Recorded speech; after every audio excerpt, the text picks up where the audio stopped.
So we're going to be starting our whole section on polynomials. So let me just write it there and we'll talk about what is a polynomial. All right, so the term or word polynomials, well, the prefix poly, that means many. And nomials for math means terms. And so a polynomial is something that just has many terms. Now that many is kind of an odd or not real specific type of word. Many can mean 2, it could mean 100, it could mean 5, it could mean many different things. So a polynomial looks something like this.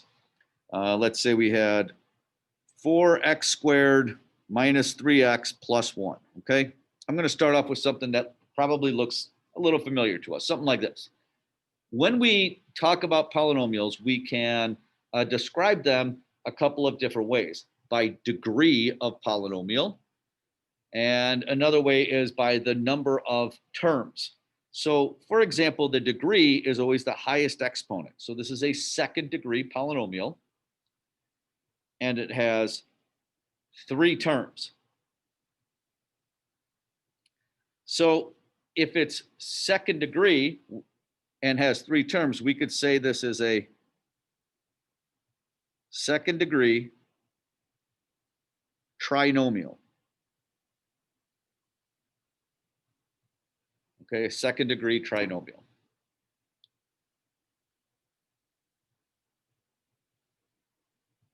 And so if we had something like, let's see, 3x plus 2, that would be a first degree because x is to the first power.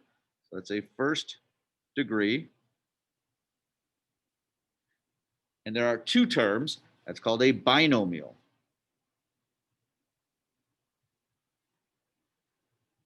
Okay, so 3 terms is a trinomial, 2 terms is a binomial, 1 term would be a monomial. So an example of that might be if we had negative 15 x to the 8th. That negative 15 x to the 8th is an 8th degree monomial. Okay, so by degree, it's the largest exponent, so it's an 8th degree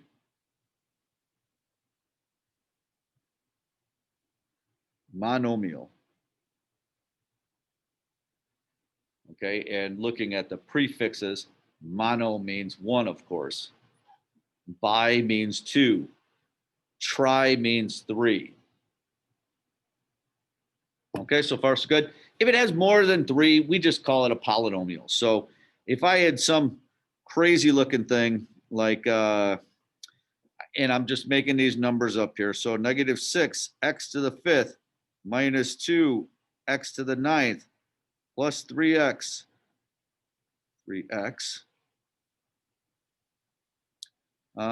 minus 7.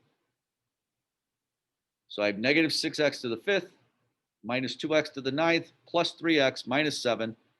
That would be considered a 9th degree highest exponent, okay, not 5th degree, it's not the first one, it's the highest one, a 9th degree polynomial.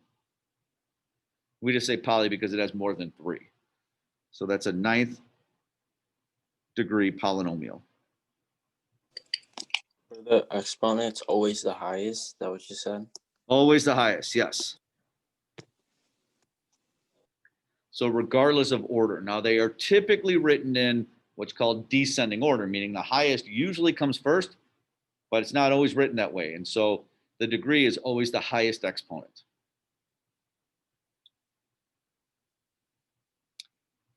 Now we also, some other terms, just to get some vocabulary down, are coefficients. The coefficient, in this case, for the first one, that has a leading coefficient of 4. Okay, the coefficient is in front of the highest degree term. The second one has a coefficient of 3. Those are coefficients. A constant term. Constant means it doesn't have a variable. So the first one has a constant term of 1. Is the negative 3x, the negative 3, is that a coefficient? It's if you're saying the coefficient of the trinomial, you would always take the 1 in front of the highest degree. If you said, what are all of the coefficients, then negative 3 is a coefficient of the x term. So like 4 and negative 3 and 1 can all be considered coefficients. But Okay. okay. Yeah, sometimes they use those terms more than once. All right, good questions. The last thing I'm going to leave you with is for something to be a polynomial. And I skipped over this, but it's kind of important. That is that all of the exponents need to be positive integers. So let me show you something that is not a polynomial. 4x to the third minus 3x to the negative second. That is not a polynomial. The reason it's not a polynomial, because that's not a positive integer. So that is not a polynomial.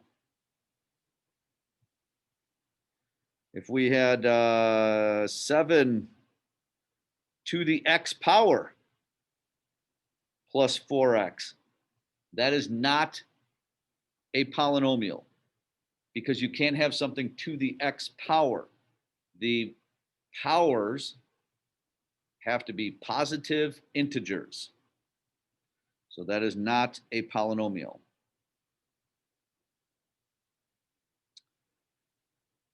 If we had the square root of x minus 3, that also is not a polynomial because the square root of x is x to the 1/2 power, and 1/2 is not an integer. Okay, so those are some ways of classifying polynomials. Before I move on to other parts, are there any questions on those?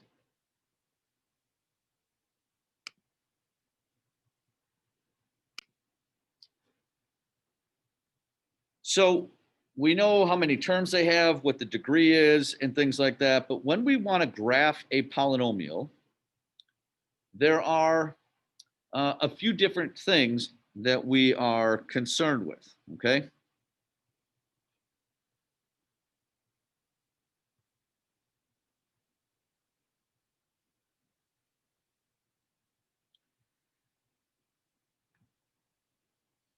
Now, the first thing that is important to understand is that a polynomial is continuous. So when I say it's continuous, I mean graphically,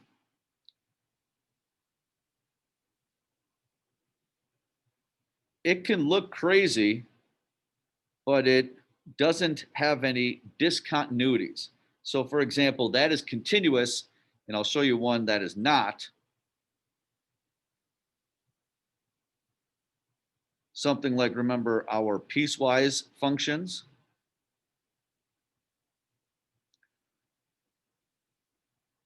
That function at the bottom is discontinuous. Therefore, this is not a polynomial, but this is a polynomial. So it has to be continuous. Another famous one of ours, our parent functions, that is not a polynomial. Remember 1 over x? 1 over x looks like this. Okay, this is not a polynomial. It is discontinuous. And think about the equation of that. You know, that equation was y equals 1 over x, which is the same as x to the negative first power, like we were talking about before, not a positive integer. Therefore, it's not a polynomial, okay? So if you have those positive integers, you get a continuous graph. Now, when you're graphing it, we're concerned about different parts of the graph. First, what happens at its extremities? So way to the right, way to the left, or up or down.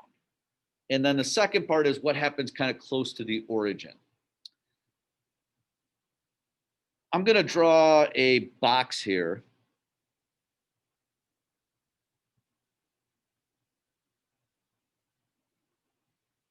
and I'm going to cut it into 4 different graphs.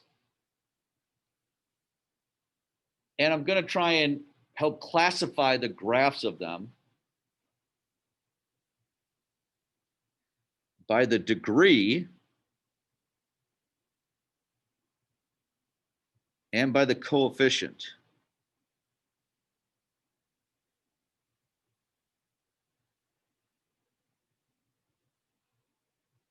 So if the degree of the polynomial, I'm going to have 2 choices. It either has an odd number or an even number.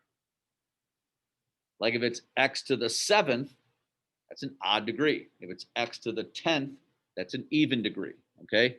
So if the degree is either odd or even, because of course it's a positive integer, and then the coefficient will either be a positive number or a negative number. If we know if the degree is odd or even, or if the coefficient is positive or negative, that actually tells us an awful lot about the shape of the graph. Let's first talk about odd degrees, okay? If a function, a polynomial, has an odd degree, the ends of it go in different directions. One goes up and the other goes down. If it's an odd degree, they go in different directions. So for example, if it's an odd degree and a positive leading coefficient, the graph will go up as it goes to the right and down as it goes to the left.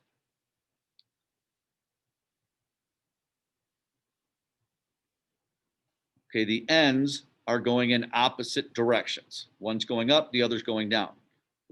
If it's a negative leading coefficient, then as it goes to the right, it's going down, which means as it's going to the left, it has to be going upward.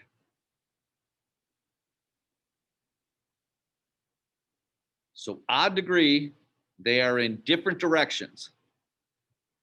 And what determines which one is if it's positive, the right side goes up, and if it's negative, the right side goes down.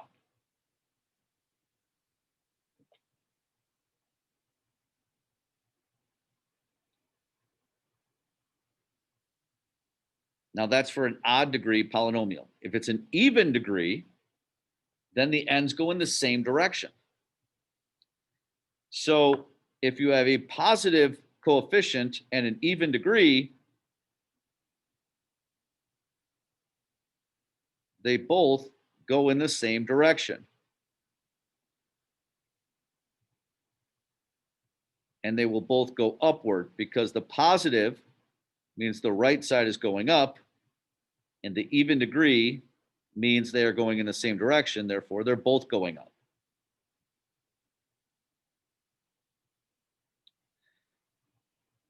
And that's opposed to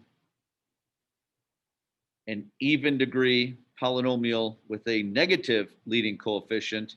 And in that case, the end behavior are both going downward.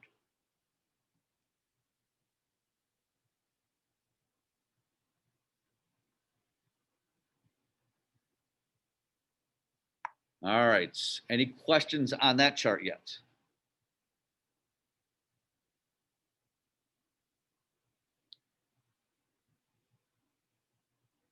Okay. Well, then I'm going to take those and I'm going to draw them kind of bigger and give you a little notation for end behavior. End behavior means what happens at the ends of the polynomial, at its extremities. All right, let's make kind of a W shape here.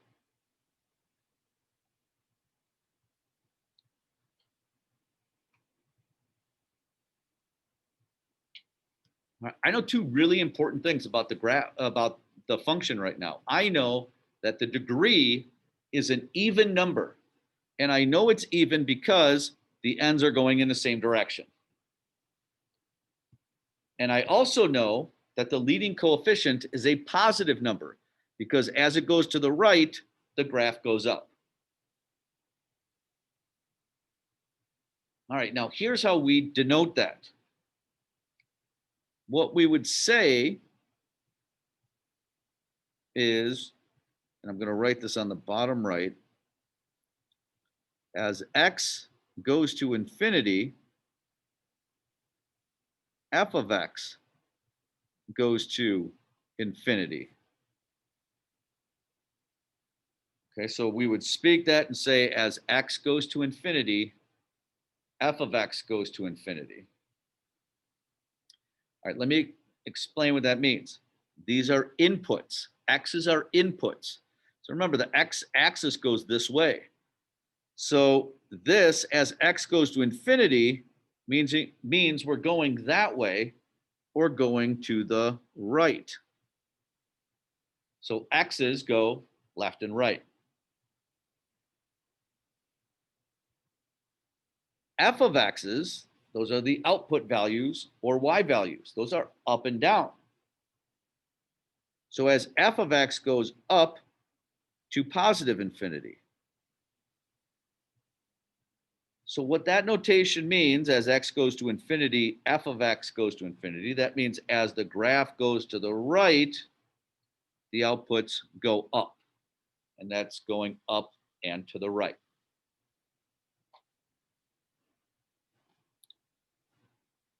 So on the other side, we would say as x goes to negative infinity, f of x is going to infinity.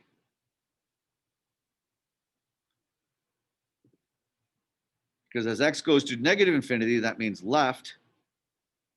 Okay, because going to negative infinity on the x-axis would be going that way. And as the graph goes to the left, you can see it goes upward, right? It goes up here. So f of x goes up to positive infinity.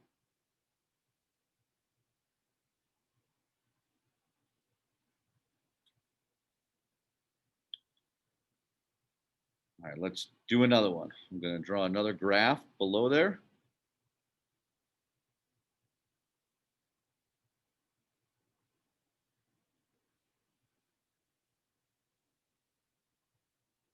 So let's have that start down and to the right, so kind of in the fourth quadrant, and look something like that.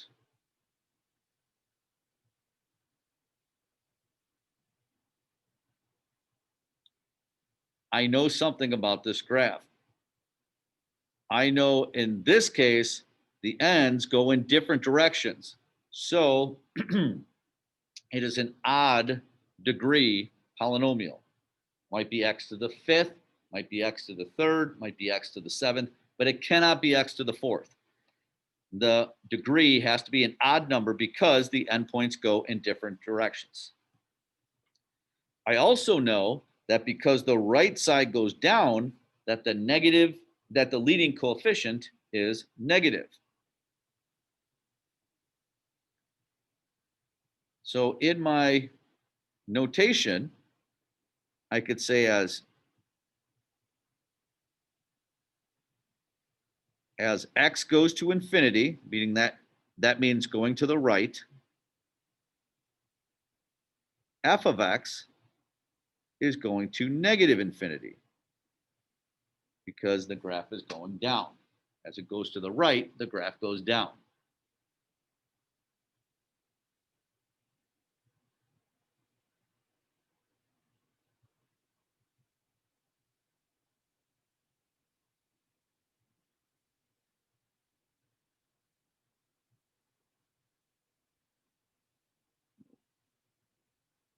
And on the left side, we could say as f goes to negative infinity, okay, which means going to the left, f of x is going to positive infinity because it is going up.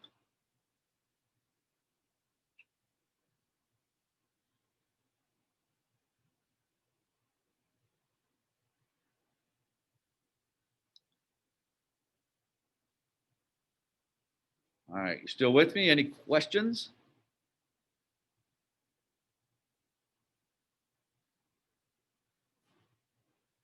All right, well, I'm gonna add a little more. I'm gonna change colors again because I'm gonna add a little more to our information of this graph. So we talked about its extremities, what happens end behavior, right? Way at the right or way at the left. What happens at the ends? But now what happens more towards the middle? There's some other terminology. Where it crosses the x-axis, those are the real zeros.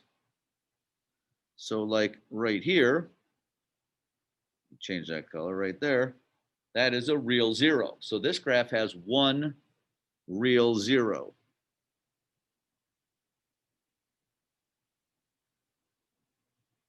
Also known as a root, also known as an x-intercept graphically.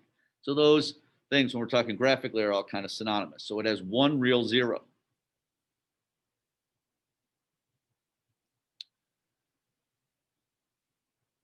It also has turning points. Important points are where the graph changes direction, like right here or right here. If it's the bottom of a hill like this, that's called a relative minimum.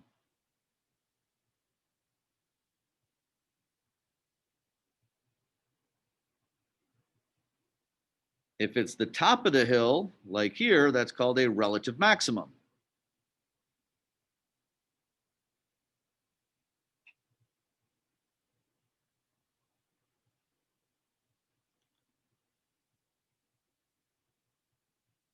And they're actually both called relative extrema. And extrema means it's either a min or a max. It's where the graph is extreme. It changes from going down to going up or from going up to going down. It's either at the bottom of the hill or the top of the hill.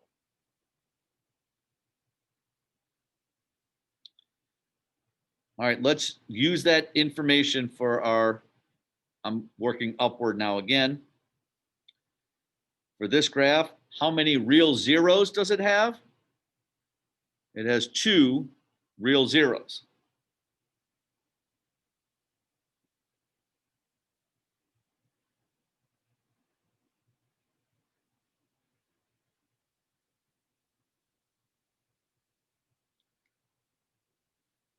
How many relative extrema does it have? It has three of them. It has a relative min here, a relative max here, and a relative min here. So it has three relative extrema. This is a relative min. This is a relative max. And this one is a relative min. I'm throwing lots of terminology at you guys here.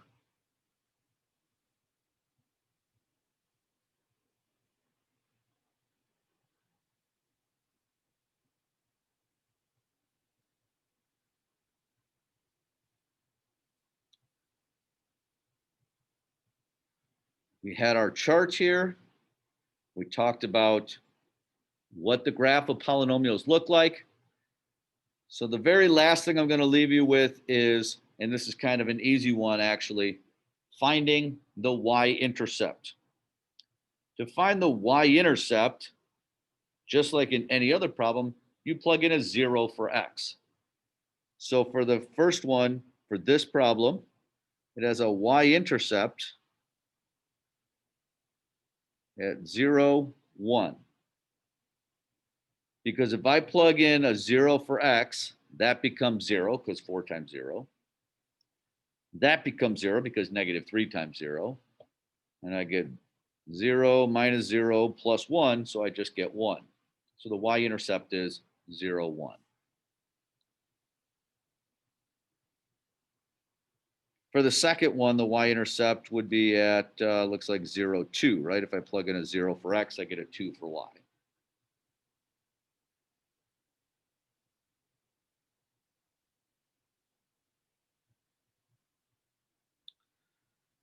All right, so a recap, we had polynomials means many terms.